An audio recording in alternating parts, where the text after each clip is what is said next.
Sandra na percussão também. Na outra guitarra, Franklin. E aqui nos violões, Seu Vicente, Catarina e Seu Rodrigo.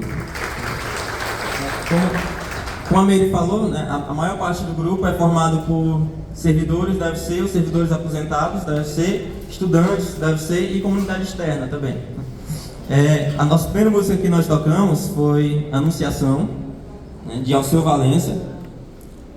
Nosso repertório é todo formado, né, por essas músicas nordestinas, música feita por compositores nordestinos,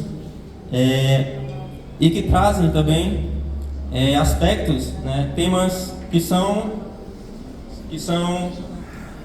contemporâneos, né, temas que são atuais, né, como diversidade de gênero, né, diversidade racial, né, e nós vamos tocar mais duas músicas.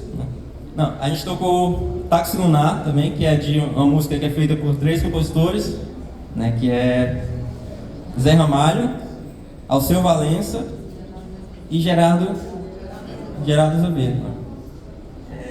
Nós vamos tocar mais duas músicas, né? Vamos tocar Como Dois, do Caetano, e vamos tocar Carcará, né, de João do Vale. Obrigado. Esqueci de me apresentar, né? Meu nome é Deivisson Gomes, eu sou instrutor e regente do grupo, né? E espero que vocês curtam.